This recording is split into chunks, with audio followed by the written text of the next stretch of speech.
Hello everyone! Today let's talk about another one of my favorite commander decks, Hilda of the Icy Crown. I really like this one because it takes what is essentially a draft mechanic and soups it up into a more than viable commander deck. It gets to play a bunch of cards and effects that otherwise rarely see the light of day, one of the things Commander was originally known for, which is really fun. It's an Azorius-style control deck that gradually accrues value and builds an icy legion of doom. One more fun aspect of the deck is the politics you can play by tapping things down for your opponents. Hilda is a shrewd queen. This deck is technically bracket 4 since it runs 4 game changers. Realistically though, it fits best in bracket 3 games since it relies on creature focused opponents to generate its board presence and value, and it's a bit slow.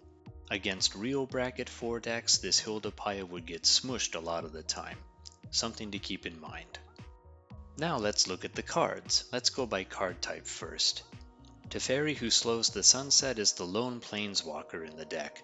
His +1 is really flexible in that it can tap your opponent's things and or untap your things, and it's quite possible to protect him and hit his ultimate too, which synergizes really well with a lot of our tappers. Now the creatures. We have Esper Sentinel for drawing cards and or slowing our opponents down. Next up we have a quattro of 1-drops which all have a tap down ability. Giant Killer also has the adventure spell, which is quite useful if you happen to draw it later in the game. Floodpit's Drowner has a great surprise factor and does a lot of work. Flash it in at the beginning of combat, tap a potential attacker down, pay for Hilda, and get a 4/4. You now have 2 surprise blockers and can use the Drowner's tap ability before combat damage to save it and deal with the creature it tapped earlier more permanently. You can really ruin someone's day with this one.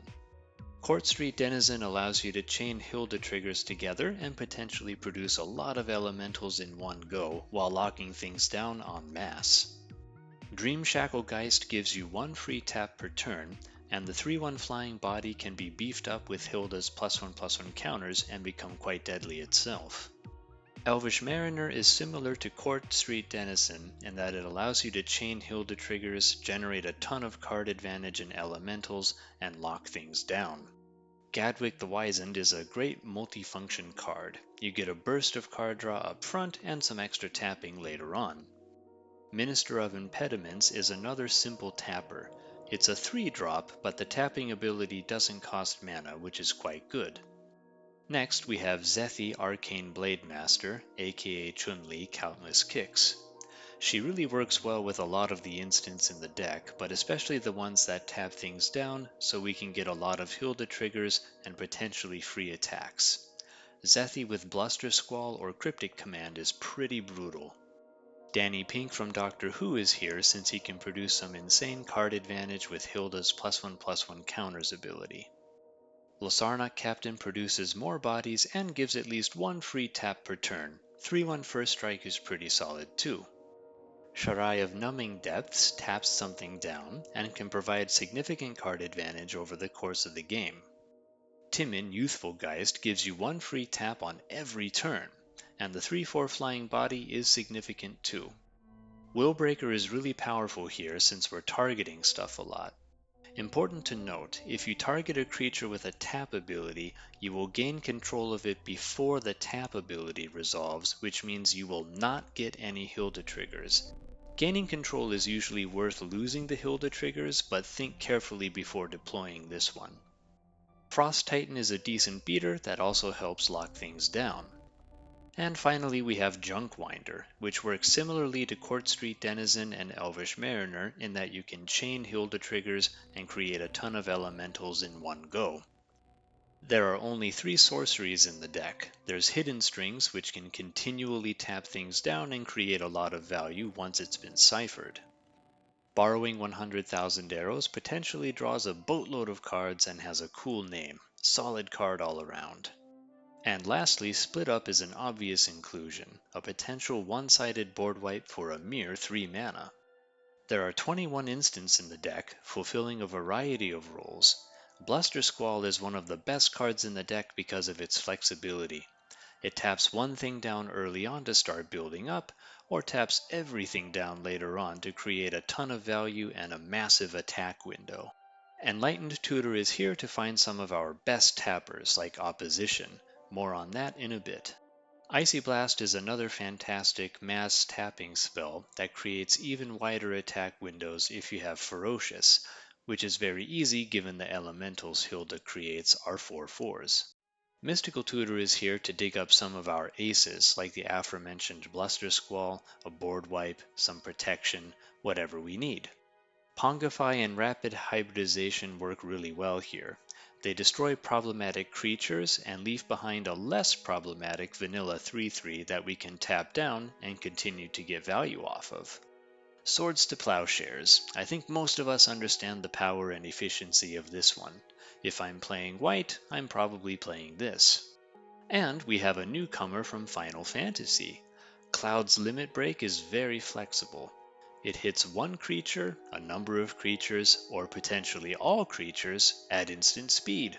It's only just released and I've only cast it a few times, but it's been a surprise blowout every time. I think it's a keeper. Next up we have a couple counterspells for a little protection. Counterspell and Fierce Guardianship.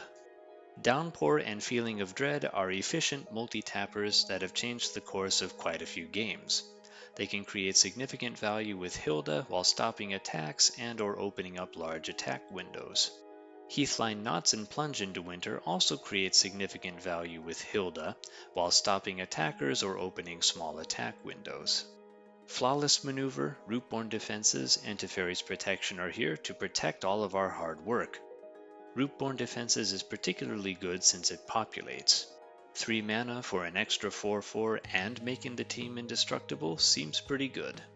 Generous Gift and Stroke of Midnight work well here in the same way Rapid Hybridization and Pongify do, in that they leave behind a body that we can tap and get some value off of. Akroma's Will. It protects or destroys. Universally powerful effect for virtually any deck running white. And finally we have Cryptic Command, another one of our aces. The main effect here is tapping everything down to create massive value with Hylda and open a huge attack window. Countering a spell, drawing a card, or bouncing something is gravy on top. Now let's look at artifacts. There are 11 of them filling 2 main roles, ramp and tapping stuff. We have Soul Ring, Arcane Signet, Azorius Signet, Mind Stone, Talisman of Progress, and Thought Vessel for ramp. Then for tappers, we have Hylda's Crown of Winter, Icebind Pillar, Scepter of Dominance, and Icy Manipulator. And we have Idol of Oblivion for some efficient, repeatable card draw. And actually, I once saved myself from the Wise Mothman's rad counters by creating the 10/10 Eldrazi token and swordsing it to gain 10 life. And I can imagine a scenario where you create it on the opponent's end step and it joins an Alpha Strike with Akroma's Will on your turn. So don't forget about the 10/10, it can definitely be relevant. We have 7 enchantments, which provide additional tap effects and or card advantage for the most part. Mystic Remora and Tokazia's Welcome help us draw plenty of extra cards. Verity Circle also draws us a lot of extra cards, either from us tapping things down or from opponents using activated abilities. I don't think I've ever needed to use the other ability on it, but it's there if things get desperate. Retreat to Coral Helm mainly helps us tap things down, but the Scry can also be useful, especially if you have Elvish Mariner in play. You get to scry and still tap something down. Citadel Siege gives us an extra free tap at every combat, or you can occasionally choose the other mode to beef up your team over time, but usually you should choose the tapping mode. Opposition is one of the best cards in the deck. It's easy to do long chains of Hylda triggers with it and build a huge army or draw lots of cards real fast. Finally, we have Public Enemy, an odd card from New Capenna. It forces everyone to attack a particular player. You can keep the enchanted creature tapped down so they can't just block with it to get rid of it, forcing someone to spend removal on it. You won't get Hylda triggers from the forced attacks, of course, but the point is to force everyone to tap out and destroy each other. Then when it comes back to you, you can remove the creature yourself and start cleaning up. It creates interesting situations and contributes to the political games that you can play. And a quick look at the lands. Nothing special, mostly color fixing, but we have a demolition field, a mystic sanctuary, and a temple of enlightenment for a little utility. Now let's break that down into basic categories. We have 18 sources of card advantage, not including Hylda herself, 6 ramp, 9 removal, 2 board wipes, 7 protection, and a whopping 32 tappers. As for the mana base, the deck leans more blue than white with a lot of double and triple blue pips, so we have more blue sources than white. Pretty straightforward. The mana curve is pretty low to the ground, but we need to consider the fact that we're adding at least 1 mana to spells and effects a lot of the time to get Hylda's abilities, so the deck is more mana hungry than it appears at first glance. Now some advice on how to play. You basically play Hylda like most other control decks, on other players' turns. The more you can act on turns that aren't yours, the better, hence the large number of instants and activated abilities in the deck. This also bolsters your multiplayer politics. If you do everything on your turn, you won't be able to manipulate your opponents as effectively. A lot of you out there already know this since you're watching YouTube videos about Magic, but having a strong understanding of the phases and steps of the turn, the stack, and priority is extremely valuable in general, but especially for decks like this. You need to know the best time to act to get the most out of your spells and effects. Some key things to be aware of and practice for Hylda are the beginning of combat step. This is where a lot of politicking can happen. Ask where potential attackers might be going, offer to tap down blockers to help the active player out, or direct attacks away from you, and so on. It might be a little hard at first, but stay on top of this and make people go through the phases and steps. It's for their own benefit, really. They don't want to give away information and intentions for free, do they? Priority goes in turn order, usually clockwise. Do your best to enforce this aspect of the game as well. Avoid jumping the gun and responding to things before priority is properly passed to you. Go in order and communicate. You might be able to politic and avoid using your precious resources unnecessarily. The end step.